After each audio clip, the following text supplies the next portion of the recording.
being an architect itu kan kayaknya nggak hanya sekedar kuliah bisa gambar gitu ya. Arsitektur itu kan bukan cuma butuh itu kan. Posisi kita sebagai arsitek tuh kewajibannya apa sih gitu.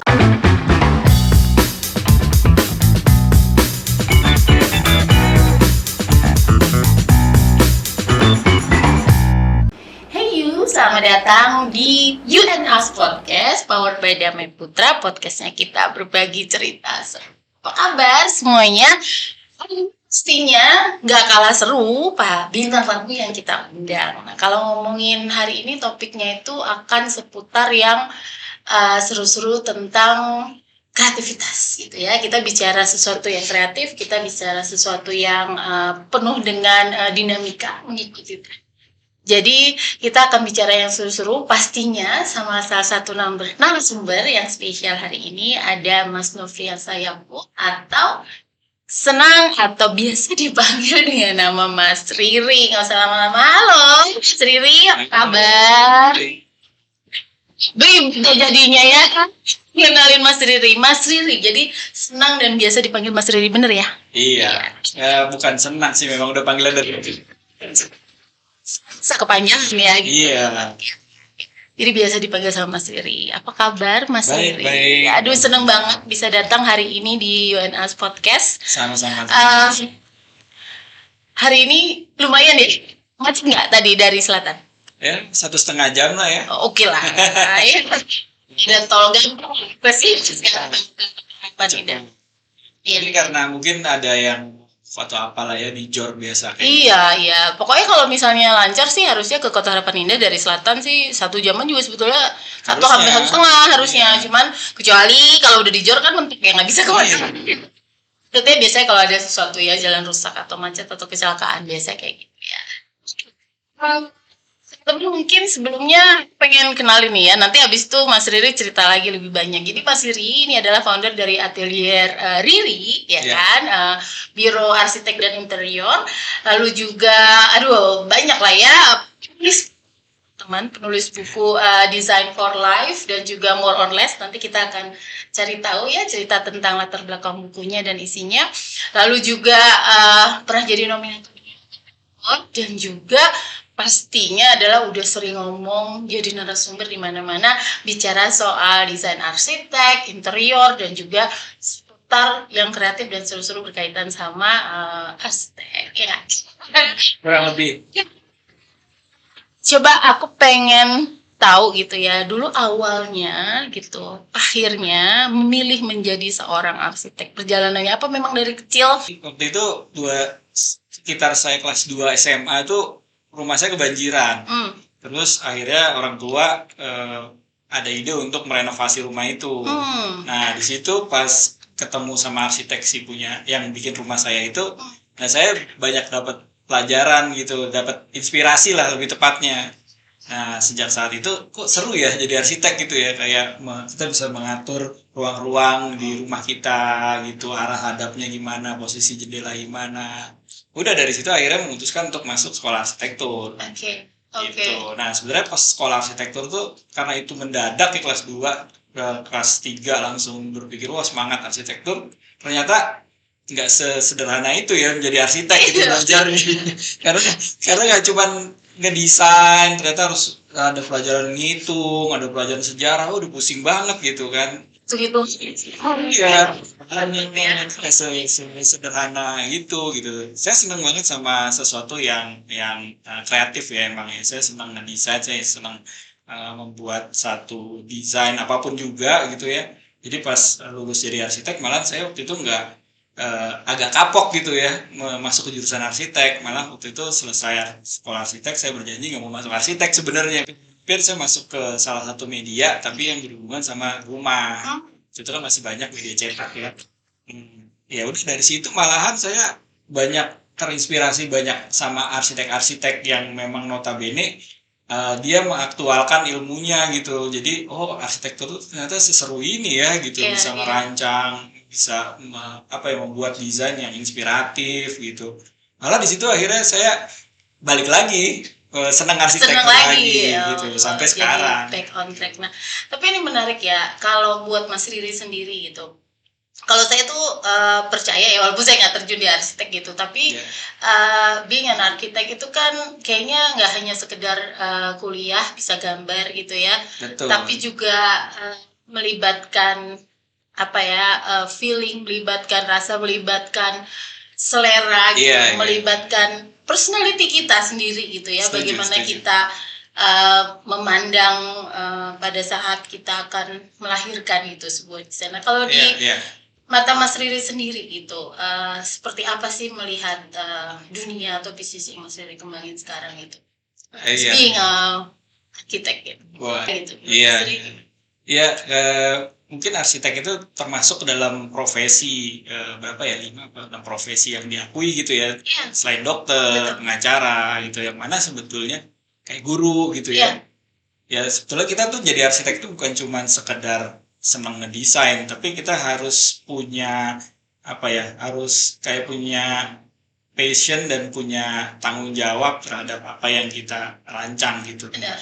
Dan yang pasti kita harus punya dedikasi gitu. Karena ngedesain itu kan sebenarnya hanya kreativitas, tapi arsitektur itu kan bukan cuma butuh itu kan, butuh butuh apa ya, mengakomodir kebutuhan, fungsi, tanggung jawab terhadap environment, sosial dan lain-lain gitu. Jadi harus benar-benar merasa ya kayak dokter lah gitu ya, Iya, kapanpun ditelepon harus siap gitu.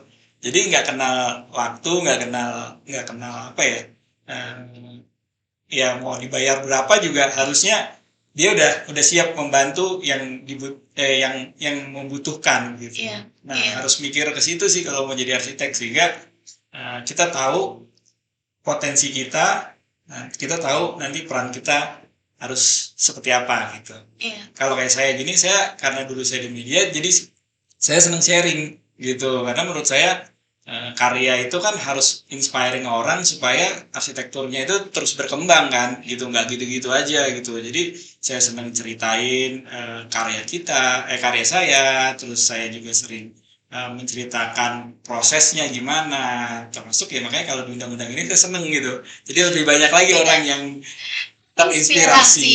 ya. Kalau saya nggak ada istilah saya bilang arsitek itu ada yang nature, ada yang nurture. Ada Nah, yang ini apa nih? go itu dari sononya jago gambar gitu ya, idenya itu selalu brilian. Ada yang lewat belajar gitu, learning by Nah, doing. Nah itu saya termasuk yang nurture gitu kan. oke. Jadi ya emang harus terus mengimprove dan ya melihat posisi kita sebagai arsitek tuh kewajibannya apa sih gitu. Gak cuman ya udah keluarin karya yang disukain orang udah enggak, tapi impactnya nanti seperti apa gitu. Nah kita harus pikirin supaya peran kita itu ya lebih ke depannya itu lebih lebih bisa diterima gitu. Iya. Ini seru ya karena kalau kita bicara desain rumah ya khususnya kan, eh aku nggak tahu ya, mungkin pakaian gitu ya, you are what Ya, you wear gitu, you are where you living gitu ya, something like that gitu ya, mungkin. ya, Artinya rumah itu kan adalah represent ya, pribadi karakter dari penghuninya gitu ya, ya, sama kayak pakaian mungkin gitu, secara sama-sama betul. kebutuhan pokok ya yang pasti sampai kapanpun manusia akan tetap butuh gitu ya, namanya rumah gitu. Artinya kan semua kehidupan akan terjadi di dalam rumah gitu ya, Ya, selain kita beraktivitas di luar. Artinya itu harus benar-benar represent gitu. Jadi kayak salah satu kekuatan diri juga bagaimana menghadirkan tadi ya filosofi yang disesuaikan dengan mungkin when you're talking to the pemilik rumahnya, atau yang memang personal. bagaimana. Nah, apa tuh biasanya kalau Mas Riri mengulik itu ya untuk akhirnya bisa dapet nih gitu ya feelingnya nih Iya, iya. kira-kira. Setuju sih. Ada istilah bilang kalau rumah itu adalah pakaian kedua dari manusia, uh, gitu. Jadi emang dia harus merepresent yang punya, harus mewakili personalitinya, terus juga harus mengakomodir kebutuhan dan Kebutuhan. keinginannya, gitu. Nah, biasanya kalau untuk kita harus setiap ketemu sama orang itu kita harus memposisikan diri ya benar kita sebagai advisernya, Oh, sebagai konsultannya kan, makanya kita dibilang konsultan arsitek gitu.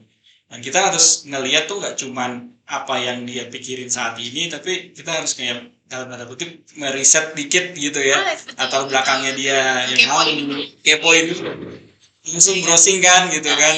di Google, di Instagram gitu kan, ini latar belakangnya apa sih? Nomor satu gaya berpakaiannya dulu nggak sih? Iya, kurang lebih ada sisi yang pasti relate sama sama apa yang dia apa ya, appearance yang yang dia hadirkan gitu di awal gitu. Ya kita juga harus melihat kira-kira selain dia kan, kalau kalau kita bikin rumah ya contohnya kan ada keluarga yang lain gitu kan. Nah, itu juga kita harus lihat tuh gimana sih apa namanya, apa punya selera yang sama, apa punya gaya hidup yang sama. Ya sebenarnya makanya kalau dalam proses desain itu sebenarnya nggak cuman ketika proses desain gambar jadi terus dibangun selesai, nggak gitu. Jadi saat proses konstruksi pun sebenarnya itu proses desain kita tetap harus apa ya, tetap harus kita terus ulik gitu. Artinya harus fleksibel juga ya. Iya, Oke. harus terus mengembangkan Iya. dari apa yang sedang berjalan dikerjakan. gitu.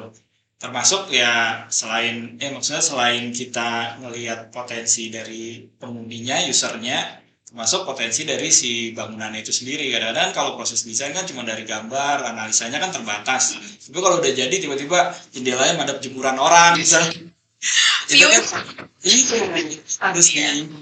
gitu. Ya, jadi proses desain itu kayak proses apa ya? Kayak kita proses resepsi yang kita bukan cuma sebagai panitianya, tapi ya kita kayak orang yang harus menjadi konsultan hidupnya ke depan gitu kan. Karena tanggung jawab itu kan kalau misalnya ruangannya nggak nyaman, secara psikologis nggak enak, gitu kan sebenarnya kurang lebih akan mempengaruhi. Coba Iya. kehidupan sehari. Nah, kalau di perjalanan Mas Riri nih ya, masa-masa terbaik, masa-masa ter worst, maksudnya dalam arti pengalaman gitu ya.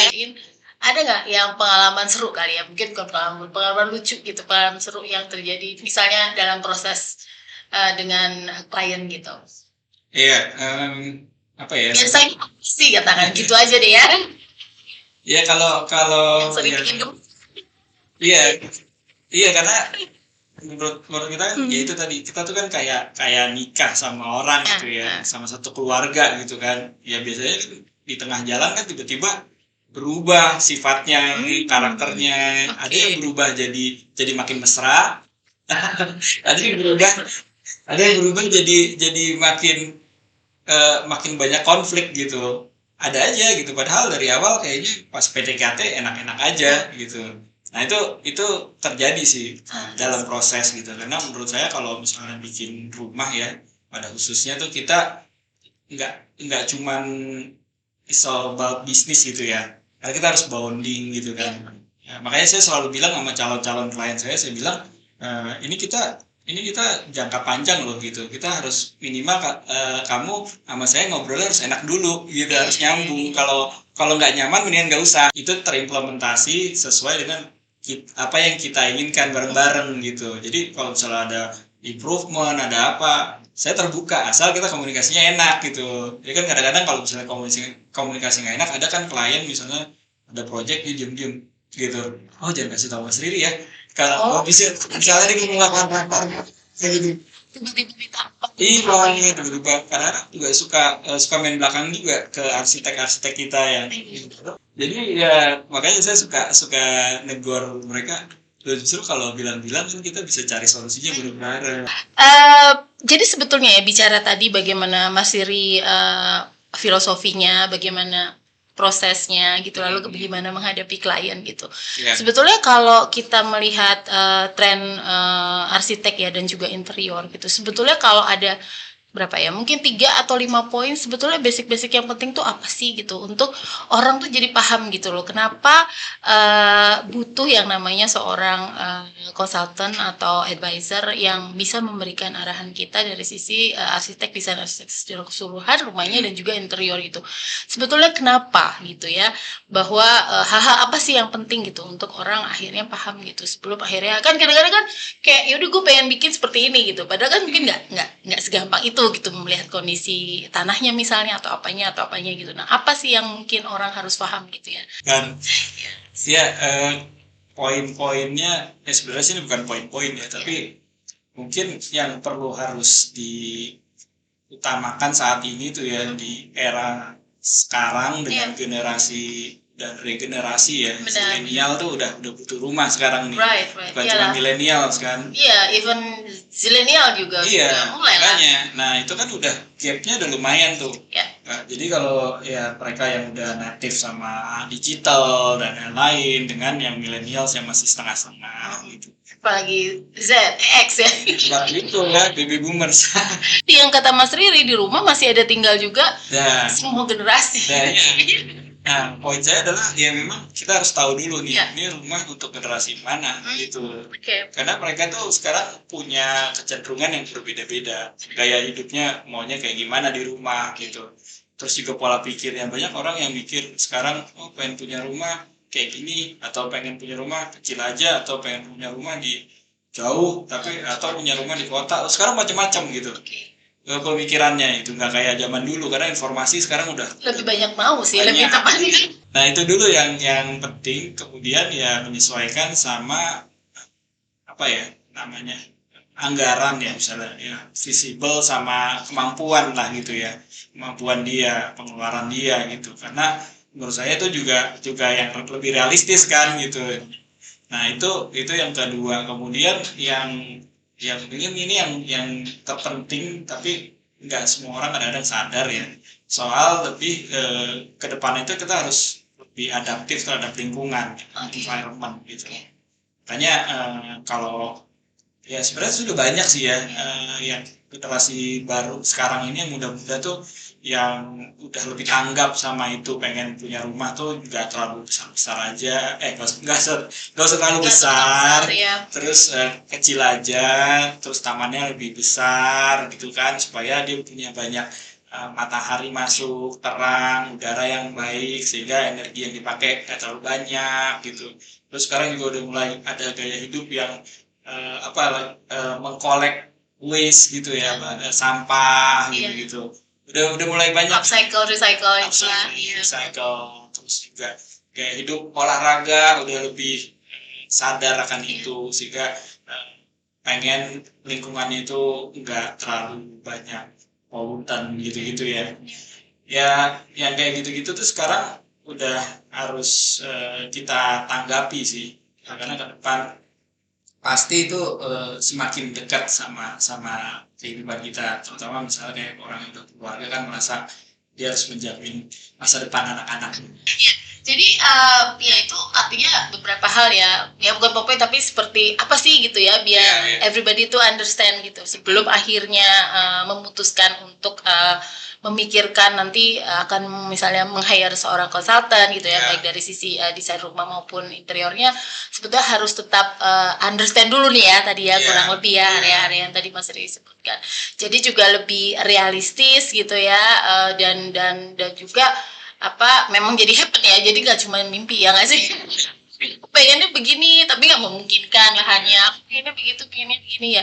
Kayak sekarang juga sebetulnya trennya kan rumah-rumah itu rata-rata yang sekarang ya kayak hampir semua developer itu membangun rumah yang lebarnya sebetulnya lebar dan juga total luasnya sebetulnya tidak terlalu besar ya, semakin compact betul. Nah ya akhirnya kecil secara luasan tanah, akhirnya di 2 lantai atau bahkan 3 lantai, atau mungkin dengan rooftop atau attic ya sekarang, apapun itu. Nah ini kan challenge gak ini buat konsultan arsitek dan interior gitu ya, karena trennya akan ke sana terus nih sepertinya gitu ya.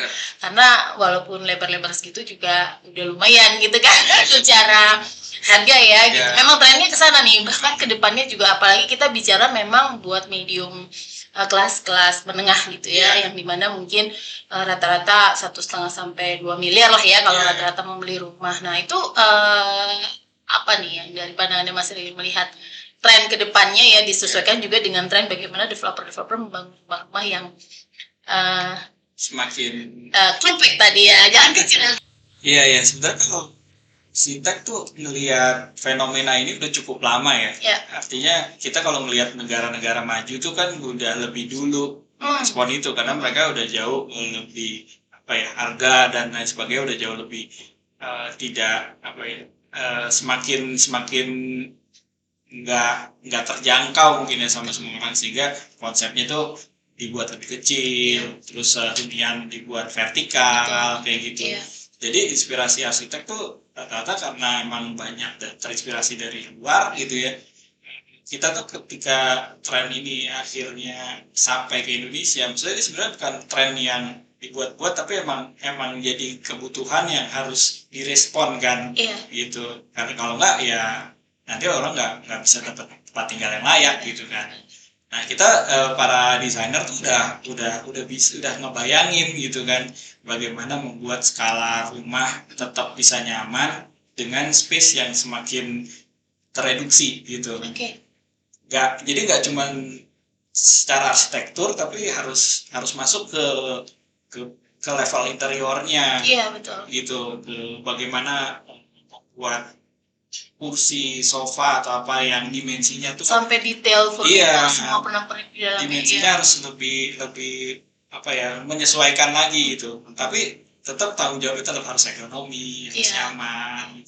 Nah makanya sekarang banyak tren-tren yang membuat furniture ya, kayak ini meja kita nih kan sangat intimate, tahu. Nah itu kan karena kan memang kita pengen kesan luas itu tetap ada, tapi dan juga tetap bisa fungsional dengan baik gitu. Semuanya dibikin compact tadi, built-in. Iya, terus makanya tren-tren furniture yang curvy Right. gitu. Udah mulai yang tipis-tipis sofa juga udah nggak yang gemuk-gemuk gitu ya, sofa udah mulai slim. Ya karena itu secara visual akan ya. kelihatan lebih luas. Itu. Nah kita lihat sekarang tuh yang penting kita bisa tahu standar kenyamanan orang itu berapa, supaya kita tidak ya akhirnya tidak tetap berfungsi dengan baik lah gitu. Nah terus sisanya sebenarnya kreativitas kita tuh sekarang udah boleh macam-macam sih. Jadi nggak ada kecenderungan sekarang harus minim detail atau minimalis desain, atau yang mau yang maksimalis, mau yang gaya apa Eropa, mau gaya Scandinavian atau gaya American style dan lain-lain. Itu sekarang kayaknya udah mix semua gitu. Oh gitu, jadi udah nggak ada space. Nah ini sekalian yang jadi kan aku juga tadi pengen nanya gitu. Sekarang sebetulnya apa sih, karena tadi ya kita ngeliat trennya developer juga membangun rumah-rumah yang compact. Nah lalu akhirnya apa nih yang menjadi challenge gitu ya dari seorang desainer. Lalu kemudian juga apa sih gitu yang saat ini tuh memang diminati gitu ya. Kita bicara saat ini dan mungkin nanti tahun depan gitu ya, kira-kira seperti apa? Ya balik lagi, sebenarnya sekarang ini kan informasi udah nggak terbatas. Betul. Gitu, sehingga sekarang tuh semua selera orang atau apa namanya ya, minat orang tuh udah macem-macem gitu untuk mewadahi gaya hidupnya, termasuk selera dia terhadap ngelihat desain. Jadi makanya sekarang tuh kalau ngelihat tren stylenya harus gimana, kalau menurut saya penting sesuaikan dengan personality sama kebutuhan kita. Makanya tadi bisa mix ya. Misalnya aku mau Skandinavian tapi ada tradisionalnya gitu. Iya, ada. Sebetulnya gitu. Bisa aja karena sekarang udah ya kan dalam Indonesia tapi tetap ada bau-bau Skandinavian. Nah, bingung nggak? Iya, padu-padunya. Salah sih. Yang penting itu secara desain itu tetap memberikan fungsi yang baik, terus kenyamanannya juga oke, terus selera orangnya juga bisa apa ya, bisa diwakilkan gitu ya, personalitinya dengan desain yang kita kasih gitu. Jadi yang ya ke depan sih concernnya lebih ke bagaimana memberikan rumah itu yang tadi yang 3 poin tadi ya, maksudnya terjangkau, terus juga rumahnya sehat, dia tanggap terhadap environment gitu kan, dan yang terakhir yaitu menyesuaikan sama gaya hidupnya. Iya, gak gampang ya ternyata. Makanya butuh arsitek. Ya sekarang juga development juga banyak arsitek kan. Iya, betul. Supaya ya itu punya purpose yang nggak cuma sekedar menyediakan satu rumah asal, tapi ada sisi konteksnya, sisi kebutuhannya, dan ada twistnya gitu ya, sehingga orang tuh merasa, kalau saya nih sering ya di japri di Instagram gitu ya, ada yang misalnya ada yang mau didesainin nama saya, atau yang udah menghuni desain yang rumahnya yang saya desain gitu kan. dia suka curhat gitu, Mas Riri ini misalnya kalau yang belum punya rumah saya gitu ya, Mas Riri saya punya duit segini, bisa nggak saya pakai Mas Riri gitu? Itu juga challenge kita ya. Salah Iya, satunya juga sebetulnya bagaimana melihat desain rumah ini bisa tadi gitu ya mengikuti sebetulnya ya tren di satu sisi, tapi juga kira-kira ini bisa mewakili karakter sebagian besar orang iya, gitu kan, benar sebagian ya besar kalau ya. dari sisi developer Betul. gitu ya, karena kan kalau customize nggak mungkin gitu, Harus kita kan lebih harus generik ya. karena harus jadi rumah masal tapi setidaknya oh ini 80% merepresent gitu Iya. selera kebanyakan. Jadi memang kita juga berusaha untuk memberikan desain yang tadi sebetulnya. That's why juga beberapa rumah-rumah yang dikembangkan oleh Dharma Putra juga memang kita pasti juga bekerjasama dengan arsitek gitu Yeah. ya, dengan teman-teman desain interior juga, karena kita percaya spirit you and us gitu ya, harus kolaborasi kan. Kadang-kadang kalau kita internal di pandangan kita seperti ini, tapi beda pada saat kita menerima masukan gitu ya dari teman-teman seperti Mas Riri dan juga beberapa teman-teman konsultan kita, karena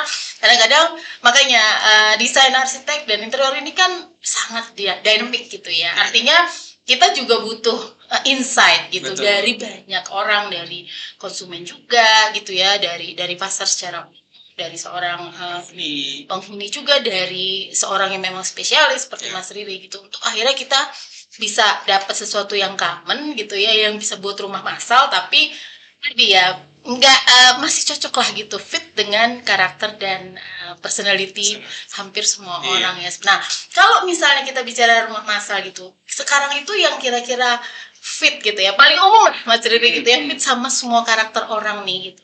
Ada nggak menurut pandangan Mas Riri itu model-model kind of design ya, interior yang seperti apa gaya, macam-macam ya kalau ngelihat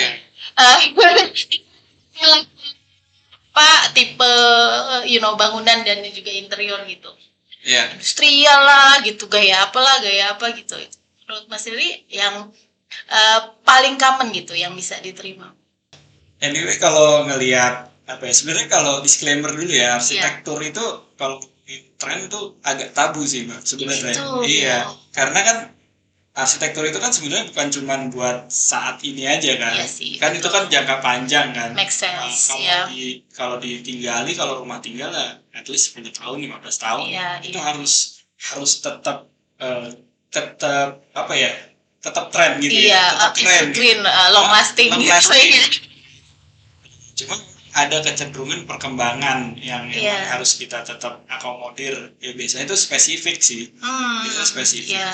Untuk ke depan ini mungkin kalau ngomongin perkembangan itu sangat pengaruh sama materiality. I see. Iya kan, beberapa hari kemarin tuh ada pameran material terbesar tuh kan, saya sempat update kan ke sana. Ya memang sekarang fabricated material tuh sekarang lagi mulai menjamur gitu ya, karena ya itu natural resource-nya udah semakin langka, harus kalau yang benar-benar certified udah semakin mahal, udah semakin, jadi sekarang tuh kalau yang natural tuh jadi kelihatannya lebih mewah pasti gitu kan, lebih mahal, lebih ngelihat trennya ke depan itu ya kita harus pinter-pinter mengimprove material-material yang ada gitu. Jadi jadi gimana caranya kita membuat satu desain yang itu tadi punya karakter tapi bisa bisa diterima banyak orang. Tapi karakter itu juga punya style yang spesifik, yang unik, punya uniqueness gitu. Betul. Nah itu yang mungkin permainan desain yang harus kita improve sih ke depannya gitu kan. Jadi nggak harus takut untuk being minimalis gitu ya. Kalau memang ya biasanya itu lebih karena emang harus mereduce cost, misalnya yang kita main di level yang murah banget misalnya harga jualnya misalnya, atau yang mau nggak lebih premium sedikit gitu. Nah itu kita bermain sama materiality. Nah materiality itu juga pengaruh ke permainan form. Bicara terakhir bicara mengenai desain khususnya kan di rumah gitu ya. Nah ini pandangan Mas Riri gitu sebagai seorang spesialis desainer rumah dan interior gitu. Ini melihat properti ke depannya 2023 gimana nih? Menurut pandangan Mas Riri aja gitu. Ya, di tengah dinamisasi dan isu-isu yang berkembang ya tahun depan, saya yakin sih kelihatannya apa ya, booming generation kita yang sekarang emang 2-3 tahun ke depan ini harus diwadahi, dan juga mungkin apa namanya ya, lifestyle juga yang menurut saya dari tadi saya bilang itu juga semakin beragam gitu Iya, ya. iya. Itu kelihatannya Pressure-nya tinggi gitu. kelihatannya memang harus Iya. harus kita lihat sebagai satu potensi ya. Iya. Jadi ya setuju sih, saya Masih sangat optimis saya ya. optimis sih Untuk ngelihat apa itu kan. bicara kebutuhan pokok ya, orang nggak Iya, mungkin iya. nggak butuh rumah, dan makin lama nggak beli makin mahal rumah ya kan. Mendingan sekarang langsung didesain ya harus. Dan kebetulan juga pemerintah kan mendukung kan Betul, dengan betul. kemudahan Benar. bayaran Bayaran kan bank saya dengar banyak, kan. Iya. ke depannya ada isu pasti suku bunga naik, tapi bank-bank juga banyak yang memberikan Iya. solusi. Thank you so much ya Mas Riri. Banyak sih sama ya.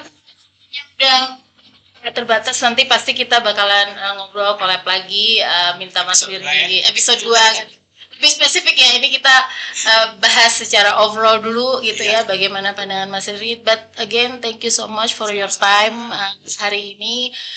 Kita akan jumpa segera, keep in touch. Sukses terus buat Mas Riri dan atelier Riri gitu ya. Membangun memberikan inspirasi, membangun sebuah desain-desain yang juga akhirnya bisa membahagiakan gitu orang-orang yang menikmatinya. Sampai jumpa, saya Monika Joko pamit.